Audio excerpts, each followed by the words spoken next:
मैं हूं गोपाल राजपूत, मेरी दिल्ली मेरी शांति खास खबर में मैं एक बार फिर आपका स्वागत करता हूं। इस वक्त हम दिल्ली के अक्षरधाम मंदिर के अंदर हैं। यहाँ पर प्रमुख स्वामी महाराज जी शताब्दी समारोह का आयोजन किया गया है।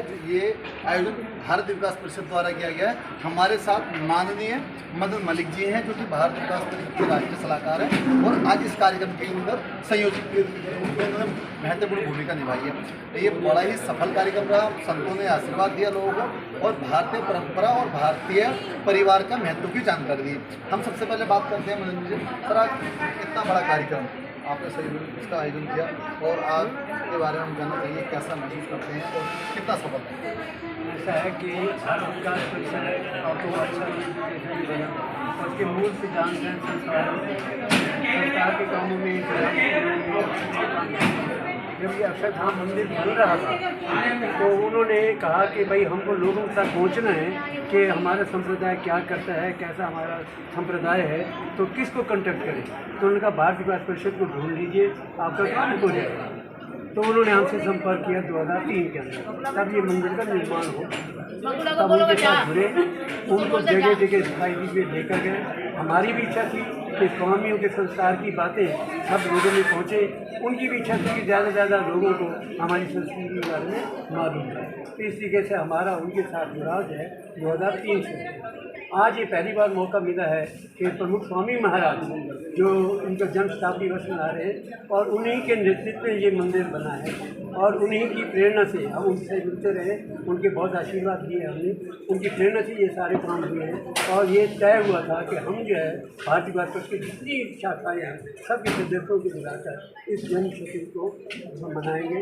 और आज हमें मौका मिला है उसके जन्म हम सेवा का भी काम करते हैं और वही काम अपने अक्षरधाम वाले भी करते हैं, चाहे वो सुनामी का काम हो, चाहे कहीं पर अस्पेट हो, चाहे कहीं पर जल की कमी हो, वही सेवा के काम उनके हॉस्पिटल और दूसरे काम चलते हैं, वही सेवा के काम हम करते हैं। तो हमारा तो एक भाईचारा है उनके साथ और उनका आशीर्वाद है और हमें अच्छा लगा कि आप सब आए, सब लोगों ने इससे एंजॉय किया और जो उन्होंने आशीर्वाद दिया है, जो उन्होंने अपने विचार दिए हैं, उन सबको जो है हम अपने जीवन में लाएंगे। हमारे परिवारों में समझता रहेगी, एकता रहेगी और परिवार में समझता रहेगी। सर जैसा कि नई दिल्ली के अंदर सारे धार्मिक स्थल थे, चाहे झंडे वाला मंदिर हो, चाहे कालका जी मंदिर हो, अक्षरधाम मंदिर पूरी दिल्ली में जमुना के इस पार है और ये पूरे धर्म को जितने भी अनुयायी हैं जमुना पार से कनेक्ट करता है। अनिल वाजपेयी जी जमुना पार के विधायक है, आप किस प्रकार देख रहे हैं लोग जमुना पार के पास? देखिए ऐसा है कि अभी तक पहले तक जब तक ये मंदिर नहीं बना था बिरला मंदिर ही माना जाता था कि दिल्ली में बिरला मंदिर पहला है मंदिर के नाम। जब ये मंदिर बन रहा था तो स्वामी जी बहुत दूरदर्शी हैं, उन्होंने देखा कि लोग इतवार को कितने लोग कहाँ कहाँ जाते हैं। तो पहले तो ये गणना की गई कि लोटस टेम्पल देखने कितने जाते हैं, कुतुब मीनार कितने देखने जाते हैं। जब उन्होंने ये आइडिया लगा लिया कि कितने लोग जानते हैं तो उन्होंने कहा कि हमारा मंदिर ऐसा बनेगा कि जितनी संख्या आज सब जगह जा रही है सब मिलकर हमारे मंदिर में आएंगे। उसी के हिसाब से क्या द्वार होना चाहिए, कितनी बड़ी सीढ़ी होनी चाहिए, कितने बड़े एरिया होने चाहिए, उसके साथ में सब सुविधाएँ बनाकर इस मंदिर का करने। और मैं उनकी दूरदर्शिता का बहुत सहायक हूँ और उनका मैं बहुत अनुयायी हूँ। पिछले 20 वर्षों से हम उनके साथ जुड़े हैं और ये पहचान बन गई है, गिनीज बुक ऑफ रिकॉर्ड में है इस मंदिर के नाम। और ये तो मुझे भी नहीं मालूम था कि आज हम जहाँ रहते हैं वो गिनीज रिकॉर्ड में वहाँ है। और अभी जो है अलग अलग देशों में भी बहुत मंदिर बन रहे हैं। न्यू जर्सी के अंदर इससे 4 गुना मंदिर बन रहा है। अमेरिका के अंदर बड़ा मंदिर बन चुके हैं, मेन मंदिर। अब जो दूसरे खंड है प्रदर्शनी के और दूसरे खंड बन रहे हैं उसमें भी 2 साल लगेंगे, 2 साल में वो हो जाएगा। और वो वर्ल्ड का अभी तक तो ये सबसे बड़ा मंदिर है, वर्ल्ड का सबसे बड़ा मंदिर जो है न्यू जर्सी का कहता है। अब हम बात करेंगे दिल्ली में भारत विकास परिषद को पहचान देने वाले हेमंत जी सब क्या कहना चाहते हैं? आज हमारे माननीय मदन मलिक जी के उसके सहयोग से हमें अवसर मिला कि हम अक्षरधाम में आ सके। उनके जन्म शताब्दी समारोह में हम भी शामिल होंगे और जैसा कि उन्होंने कहा है कि 15 दिसंबर से 13 जनवरी 2023 तक वहाँ पर गांधीनगर में ये कार्यक्रम बनाया जाएगा। तो जो उनके आदर्श है कि हम अपने घर परिवार को कैसे सफल बना सकते हैं, अपने जैसे हम परिवार बिखर गए हैं, तो उसको जोड़ने के जो मंत्र उन्होंने दिए हैं वो हमारे लिए बहुत ही कामगार आज के समय में हैं। और हम चाहेंगे कि हम घर में बैठक अवश्य करें, घर परिवार सभा जब हर किसी से कहना चाहेंगे कि घर सभा जरूर होनी चाहिए, ताकि हम हमारे और बच्चों के बीच में संवाद हो, और संवाद होगा तो फिर किसी भी चीज़ की दूरी तभी होती है जब संवाद नहीं होता। संवाद होगा तो सारे मतभेद अपने आप दूर हो जाते हैं। तो मुझे बहुत अच्छा लगा और मैं शुभकामनाएं देता हूँ कि ये मंदिर और ये चीज़ें इसी तरह बढ़ती रहें, और जो उनके विचार हैं वही हमारी भारत विकास परिषद के हैं। तो बहुत बहुत धन्यवाद मदन मल्लिक जी का भी और अक्षरधाम जी का भी। अक्सर कहा जाता है कि राजनीति जो है अलग चीज़ होती है और धर्म एक अलग चीज़ होता है।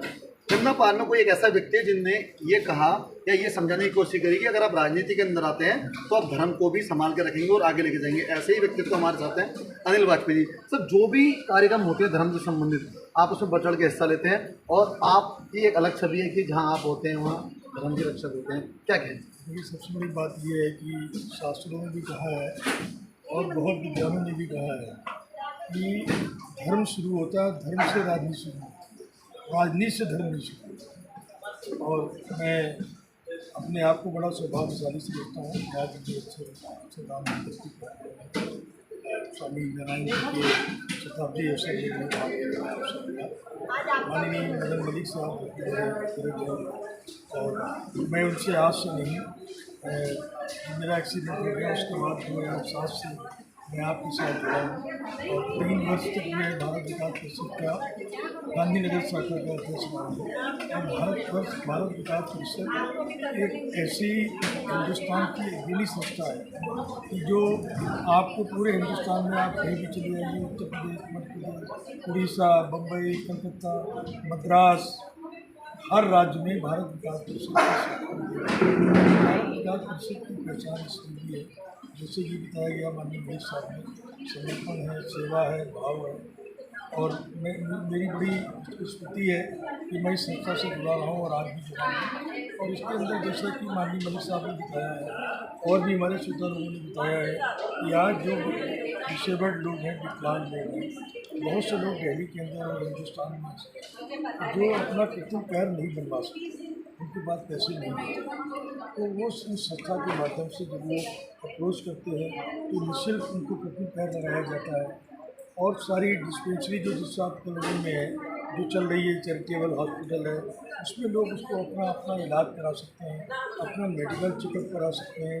मैं समझता हूँ ऐसी कोई संस्था हिंदुस्तान में दूसरी नहीं है। और ये जहाँ तक मेरी जानकारी हुई है कि विश्व में भी भारत विकास परिषद की संस्था है और वहाँ भी भारत विकास परिषद को लोग जाते हैं। माननीय हेमंत जी जो अध्यक्ष हैं हमारे, वो भी यहाँ उपस्थित हैं।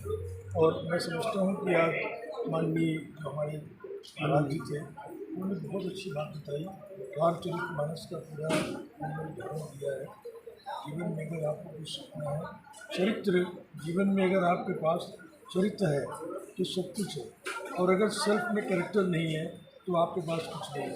और वो चरित्र के बारे में जो बताया गया है कि महाराज जी ने गृह सभा जो है, और गृह सभा सत्संग दुनिया में ये बहुत बड़ी चीज़ है। सत्संग का मतलब ये है कि सत्संग हमको पहुँच सके लोग तक हो। और जब हम लोग घर बैठ के मंदिर हम लोग इसलिए जाते हैं कि जहाँ पर सभी लोग बैठ के सत्संग करते हैं और ईश्वर का ध्यान करते हैं।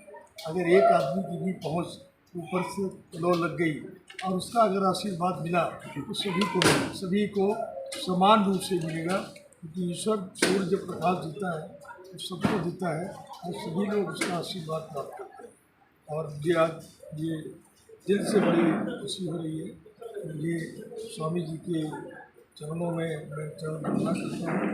जैसा कि बताया गया है कि 25 दिसंबर से लेकर 13 जनवरी तक अहमदाबाद में ये कार्यक्रम किया जाएगा। तो मैं पांडे जी से भी कहूँगा और माननीय मलिक साहब से, हेमंत जी से भी कहूँगा कि राजनीतिक व्यक्ति की व्यस्तता होती है, लेकिन धर्म भी बहुत ज़रूरी है। जब धर्म ही अगर नष्ट हो जाएगा तो व्यक्ति राजनीतिक भी नहीं रहेगा। अगर मुझे उन्होंने, क्योंकि मैं ये काम कर रहा होगा तो ये अतिशयोक्ति होगी, क्योंकि बुलाने का काम तो वो करते हैं, उन्होंने सब कुछ किया है। उनकी इसी चरणों में प्रार्थना है कि अगर मुझे भी वो अपने इसी चरणों में बुलाएंगे तो मैं जरूर आप सब लोगों के साथ गांधीनगर में उनके आश्रम में और उनकी शताब्दी में मैं जरूर भाग लेने का उनके चरणों में प्रार्थना करता हूँ। और मैं माननीय मलिक साहब का जी का जी का धन्यवाद करना चाहता हूँ। और ऐसे अवसर पर जब भी मुझे वो आदेश देंगे तो मेरे बड़े भाई हैं सभी, छोटे भाई आदेश का स्वच्छता हर समय ये थे हमारे साथ अनिल वाजपेयी जी। इन्होंने बताया किस प्रकार धर्म को जो लोग आगे लेके चलते हैं, राजनीति में अपने आप को उनका एक सम्मान्य स्थान होता है। मैं गोपाल राखीगंज, मेरी दिल्ली यूनिवर्सिटी के लिए अक्षरधाम मंदिर से। अब हमारे साथ कुछ समाज सेविका और कुछ लीडर भी हमारे साथ हैं जो इस कार्यक्रम में पहुँचे हैं। सबसे पहले बात करेंगे भावना केसरी जी। मैम, कैसा महसूस हुआ आपको? इतना अच्छा कार्यक्रम हुआ भारतीय संस्कृति से? आज हम अक्षरधाम में स्वामी जी महाराज शताब्दी का महोत्सव मनाने यहाँ पर आए हैं, जो बहुत ही मतलब इतनी अच्छी बातें यहाँ पे जानकारी दी गई है और संस्कारी बातें जो भारतीय संस्कृति जो हमारी कहीं विलुप्त सी हो रही है आजकल, उसके बारे में यहाँ पे हमें इतना बताया गया और बच्चों को संस्कार देने के बारे में यहाँ पर बताया गया है। उसके लिए मैं यहाँ पर आने के आभारी हूँ अपने श्री सबसे पहले अनिल वाजपेयी विधायक जी का, जो यहाँ पे हमें लेकर आए और हमारी बहनें हैं यहाँ पे जो उनसे जुड़ी हुई हैं। मैं इनका भी बहुत बताऊँ, उन्होंने मुझे बहुत सारी जानकारी दी इस बारे में और काफ़ी अच्छा लगा। यहाँ जो सेवा भावना है उत्तर भारत के अंदर, और ये जो मल्लिक जी ने भी जिस प्रकार से सबको यहाँ आमंत्रित किया है, तो सबका दर्शन करके मैं तो इतनी खुश हो गई और बहुत सारी प्रेरणा मुझे आप लोगों में से भी मिली। मैं आपका शुभ नाम? यशोबेन जी पटेल। अब हमारे साथ एक और है। मैम, आपका शुभ नाम? कैसा, क्या कहना चाहेंगे आज के इस कार्यक्रम में? मैं बस यही कहना चाहूँगी, आज की संस्कृति के बारे में जो हमने सीखा है वो आज मतलब हमें बहुत अच्छा लगा। हम सुनते थे टीवी वगैरह पे, लेकिन आज हमने साक्षात देखा तो हमें ये बहुत ही अच्छा प्रोग्राम लगा और हम ये सोचते हैं हम इसको अपने परिवार में भी आगे चलाएं और इसको अनुग्रहित करें अपने परिवार में। देखिए माता जी, इन्होंने बताया कि जो हमें बताया गया है ये भारतीय संस्कृति से संबंधित है और हम अपनी परंपराओं में अपने परिवार की आदतों के अंदर ये लेके आए ताकि हमारा परिवार और हमारे समाज आगे बढ़े। मेरी दिल्ली मेरे शांति के लिए मैं गोपाल।